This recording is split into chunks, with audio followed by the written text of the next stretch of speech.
Happy New Year! Hello, I'm Lori Steiner, sitting in for Armin Budish. Welcome to Golden Opportunities. Today, it's a new year. Before you change your mind, it's time to register your resolutions for health. We have ways to have you smiling more in 2012. Then we'll prescribe what you need to do before you need Medicare. Plus, meet a man whose retirement meant returning to his personal passion, picture taking. And we'll reveal what assets you can keep if you or your spouse needs nursing home care. It's time to get GOing, so pull up a chair and join us at our kitchen table for Golden Opportunities.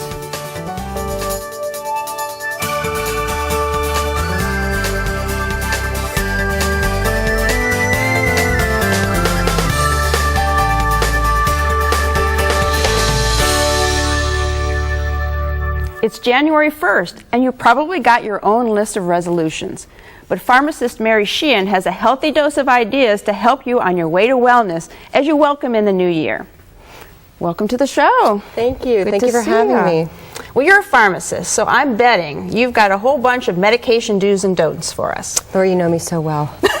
Yes, let's call these your prescription resolutions. So three basic things you could have as your prescription resolutions. Number one, know the name of each and every medication you're taking, know why you're taking each of these medications, and know if you're getting the intended results from each of your medications. Those are good tips. In other words, what you really have to do is take a second look at the medications that you're taking. Exactly, and take it a step further. So say, for example, you're taking a medication for high blood pressure or diabetes or depression, anything like that. So you can ask yourself three basic questions about each of these medications. Number one, am I getting what I need out of it?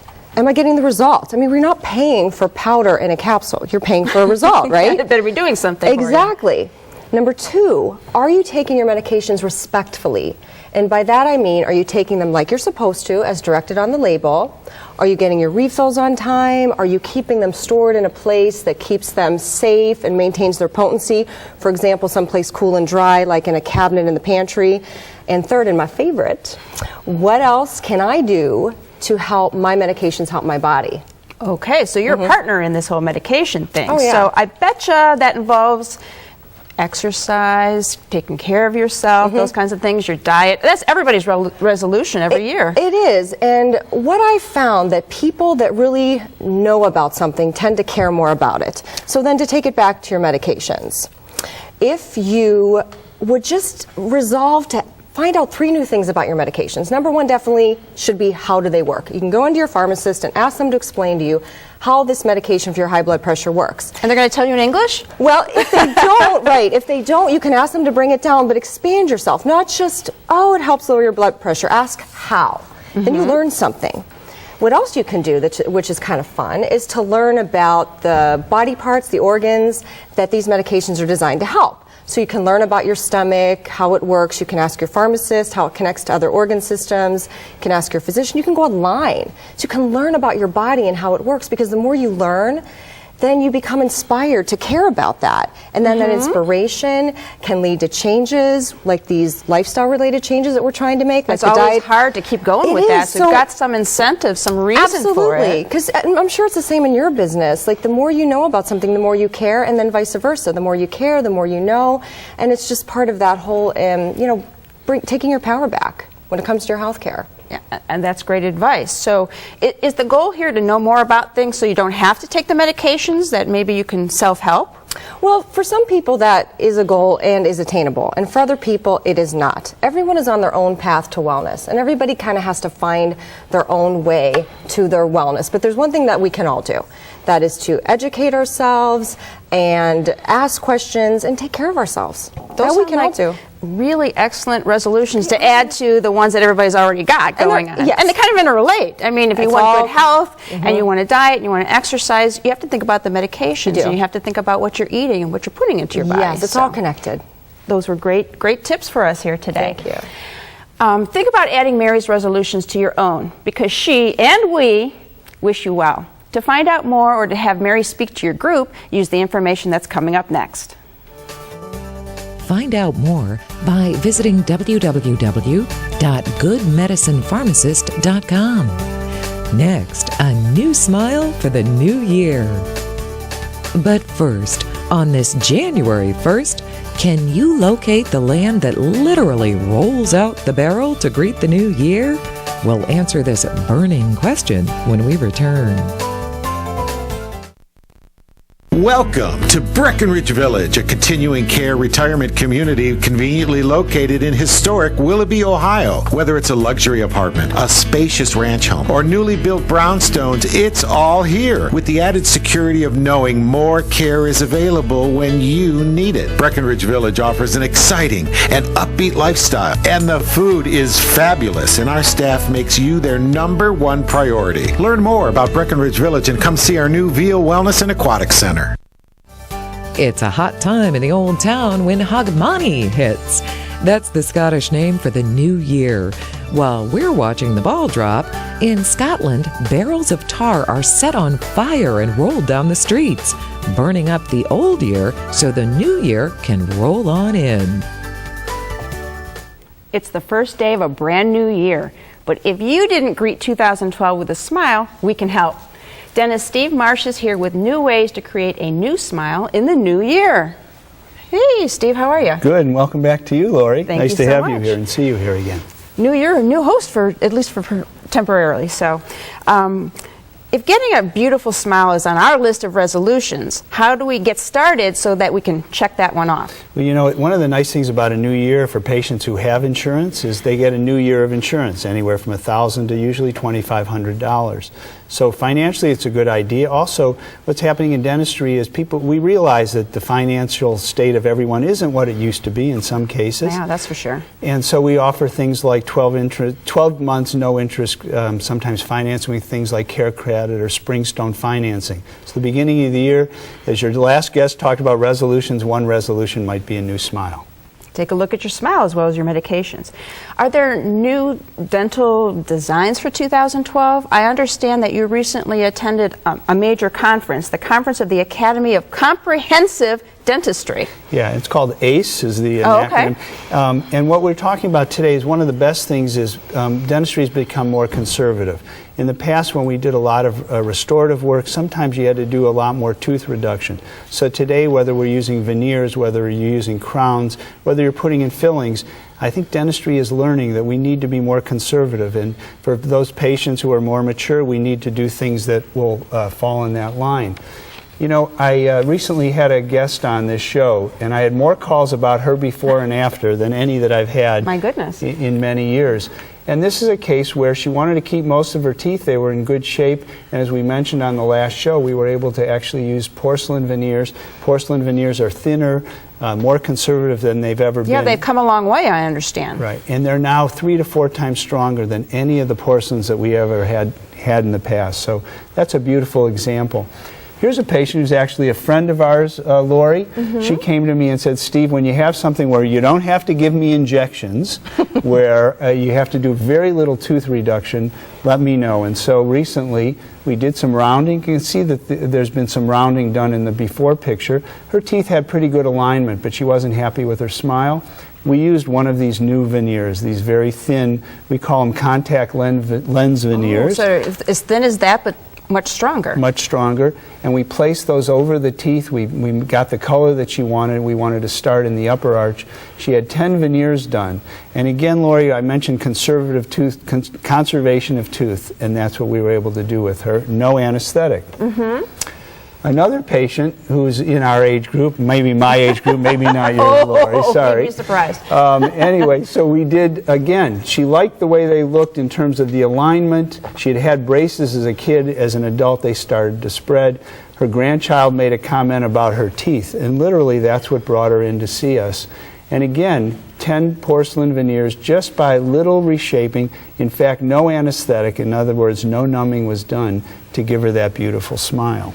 That's amazing. That's amazing here.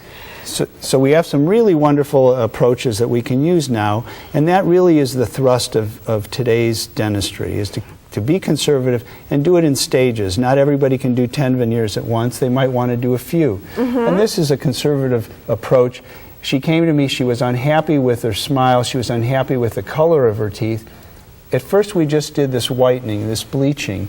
And again, that can be done in an hour and a half in the office. Patients can watch TV while they're having it done. So it's a very conservative and easy means to do it. Oh my goodness, that is a huge change And there. that's the same patient. So we whitened the teeth first, we whitened her lowers, and then used porcelain veneers, did some gum contouring to give her that beautiful smile. So today we have a lot of different ways that we Lots can of work. tools in the toolbox and Yeah. some great ideas for our viewers. So. Yeah, and again, conservative, easily done, fairly quickly. And again, we are sensitive to the economy and everybody's situation. Which is a big deal these days. Yeah, it All right. Excuse me. Maybe you said to yourself, someday I'm going to have a beautiful smile that I can really smile about. Well, make someday happen this year. Give Steve a call for help. His number's coming up next. See what Dr. Stephen Marsh can do for your smile by calling 440-461-1003 or visit www.clevelandsmiles.com. Next, pre-Medicare planning. Looking for places to go, things to do? Welcome to our community calendar.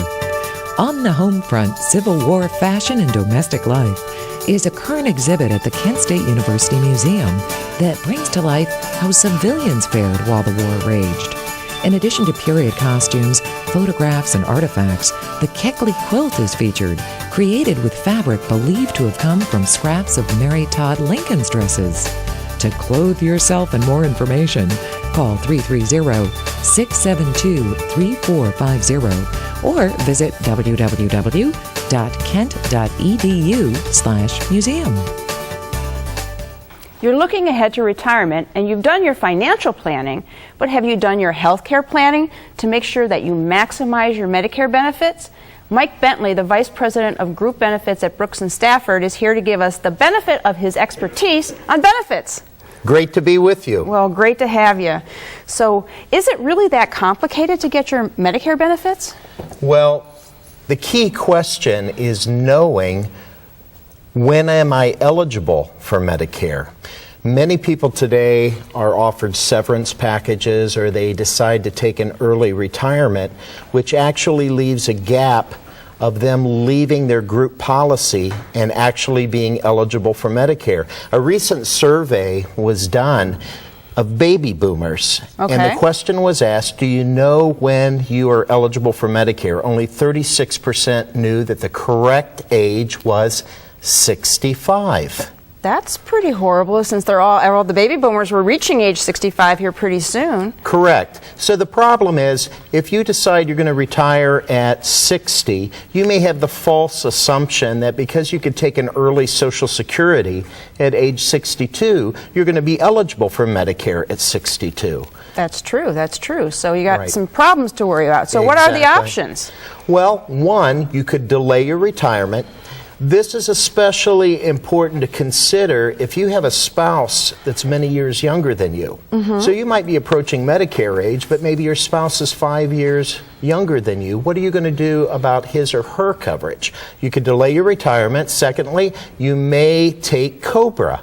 COBRA is typically available for those who've come off of large group plans, but it's only available for 18 months. So you've got to plan ahead for if there's any gaps that are going to happen. And then you could shop for an individual plan, but it could be very pricey, or we have to deal with the issue of pre-existing conditions. Maybe you have a health condition which is going to prevent you getting individual coverage. Okay, well, I thought there's this big health care reform package last year that they did away with those restrictions on pre-existing conditions. Why couldn't you? It's a false assumption that pre-existing conditions are eliminated on individual plans. That will not take effect until 2014.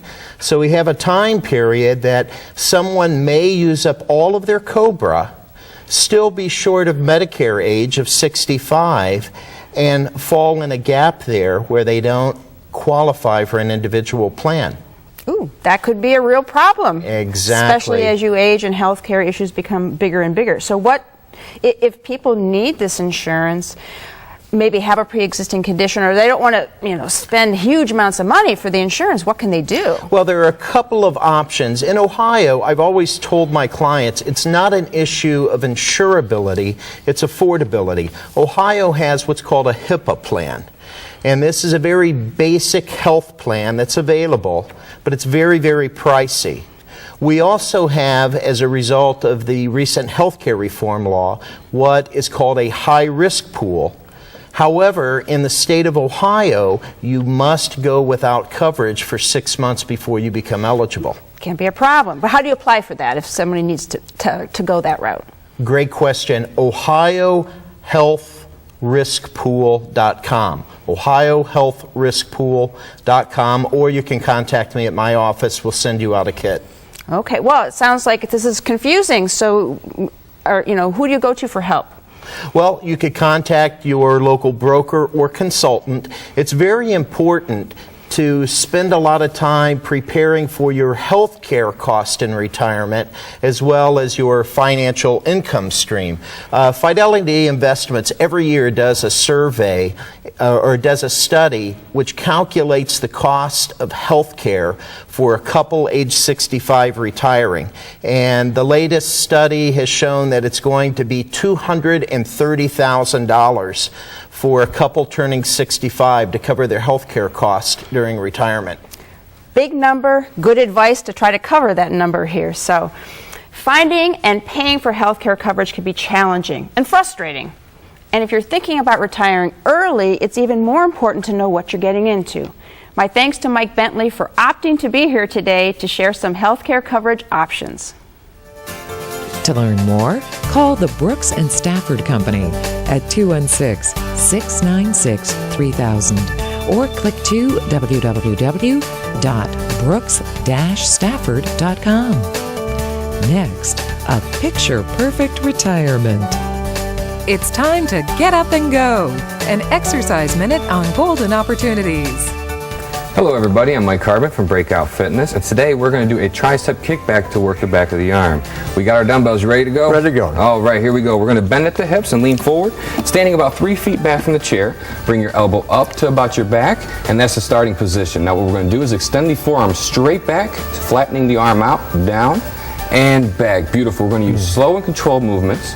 Straight back. This exercise is going to help you in pushing yourself in and out of chairs and things like that. Looking good there. Feeling good? Oh, yeah. All right, great. All right, everybody, now it's your turn to get up and go. For your copy of the exercise booklet, please send $1 for postage to Golden Opportunities, 23240 Chagrin Boulevard, Suite 450, Beechwood, Ohio, 44122. He's been an Air Force aerial photographer, done research work at Cornell, and handled birds of prey on television shows like Mike Douglas. So how does someone so lively react to life after retirement? Lou Gaeta decided to focus on his passion, picture taking. Lou has some life lessons we can all learn from. Welcome I've to had the a great show. deal of fun over the years, Lori, in working and doing things. I never really retire. I go from one job to another. That's a good way to think about it.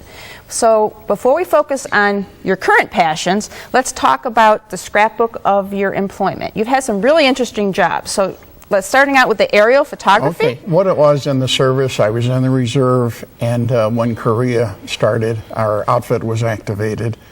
And instead of going to Korea, we were sent to Germany. We were stationed at Rhein-Main Air Base. And I was a Air Force photographer, and we did also aerial mapping. Okay. But while I was there in Germany, I continued with another one of my loves, was falconry. And in 1951 in Offenbach, Germany, I was one of the few Americans that was at the first European Falcon Meet, which I had a great deal of fun. All right, and then that moved to Cornell. At Cornell, what it was, I, as a falconer, I had a 13-year-old golden eagle. And two of the ornithologists there, Tom Cade and Professor White, wanted to use my bird for artificial insemination. We were doing ornithological research. I assisted them.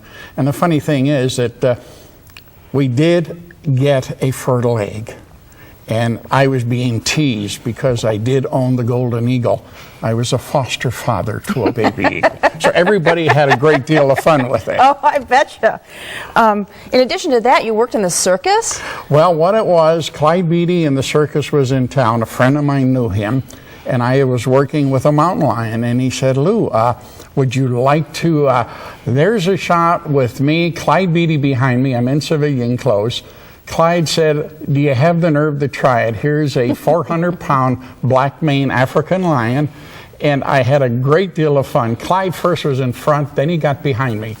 Here's another circus shot showing Worth the lion. Now, working with the cats.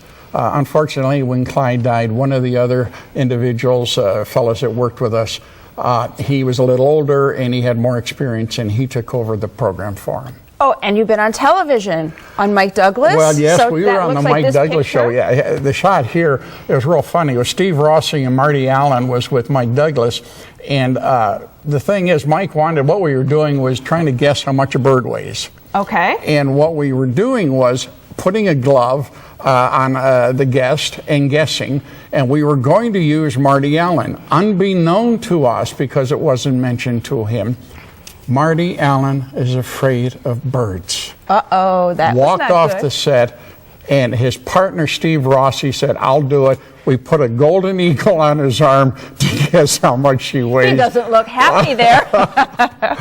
And, so these were some of the fun things that I've done over the years. All right, well, then you approach retirement. So how did you move into that new phase of your life? Well, when it got ready to retire, Lori, my wife said, well, what do you want to do? And I said, I really don't know. And all of a sudden, red flags went up. Because I did wildlife photography and I had a lot of fun doing this, we decided to start getting in doing art shows and craft shows. Here are some of the photographs. 5-week-old lynx kittens, timber wolves. We were able to travel. We went to either private preserves, state or federal parks, or we photographed them in the wild. It was real funny, and we were in Yellowstone. It was like watching live National Geographic. Oh my goodness. So you have any tips for our viewers? Well, the thing is, when you get ready to retire, don't sit and watch television. Get out, move, do things. If you don't have a hobby, try and get into volunteer veterans organizations. I am a veteran, and I've helped out in hospitals and other organizations. Love to have volunteers. Excellent. And you've got a calendar, I understand. Well, Let me what hold I that want up to do, Golden Opportunities gives a lot of advice to seniors, and I'm going to do a little reverse. I'm going to present you one of our new calendars, 2012. This is Lou Gaeta's Love of Eagles. And there are eagles in there from Sandy Ridge in North Ridgeville. There's also eagles over on the Mississippi that we photographed. Excellent. Well, I appreciate this very much.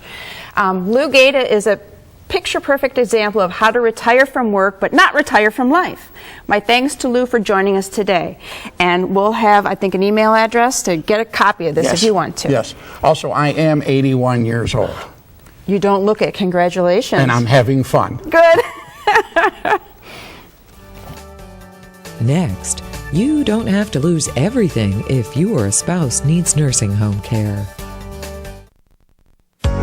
We're Gateway Title, keeping life simple.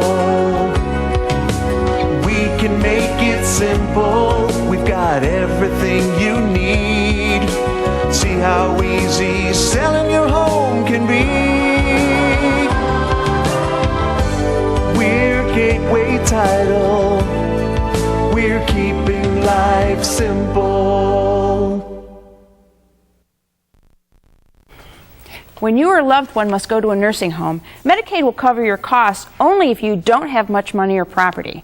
A married couple with one spouse in the nursing home can keep only about $110,000 worth of savings, but a single person can only have about $1,500. But there are some other important, often little-known rules that affect what you can keep. And my law partner, Mike Solomon, is here to reveal them today. So welcome, welcome.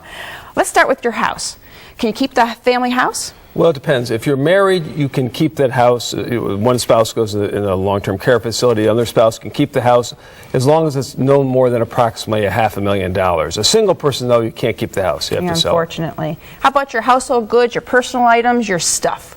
Basically, you can keep your stuff whether you're married or single. You can keep your personal possessions, clothing, jewelry, etc., things like that. What you can't do is abuse it. Like, let's say go out and take $50,000 and start buying some artwork as collectibles or things like that. You can't do that, but generally you can keep your stuff. Okay, so starving artist is okay, but not Picasso. That's right. Okay, That's right. the good thing. How about a car? Well, again, married couple, they can keep, the married couple, let's say spouse in the nursing home, the community spouse can keep a car no matter what the value. A single person, though, can only have a car worth no more than $4,500. Don't ask me why that. Yeah, not much of a car these days. How about burial costs, like funeral costs and cemetery plots? Well, a cemetery plot is exempt, so you go ahead and buy that. A funeral cost, you can prepay your funerals, and that will be exempt from the Medicaid demands as long as it's a prepaid funeral and the contract's irrevocable. You can't just put the money aside in a bank account or a life insurance policy aside. That'll be used for the funeral. It has to be a funeral contract that's irrevocable. Speaking of life insurance, can you keep your life insurance? Again, a little bit depends. You can keep, if the face value of the policy is more than $1,500, that can be a problem. If it's less than $1,500, you can keep up to cash value of $1,500. Other than that, if you have more than that, it's going to impact your ability to qualify for Medicaid. Yeah, and that's not much insurance either. No, it isn't. Funerals are expensive these days. The Medicaid laws are tough and they're complicated, but don't miss out on protections that do exist. Give a call to Mike if you have any questions. Call Budish, Solomon, Steiner, and Peck at 1-888-236-5173 for more information, or to schedule a speaker for your organization, or log on to www.budishandsolomon.com. Thanks for watching. On next week's show, Are You Ready for Retirement? We'll help you tackle the transition when making sense of today's economy. It's a challenge for people. We have priceless information. And is your house overweight? We have tips to trim the clutter. Plus, we'll wind our way back to the 60s when Wixie was king of the AM airwaves.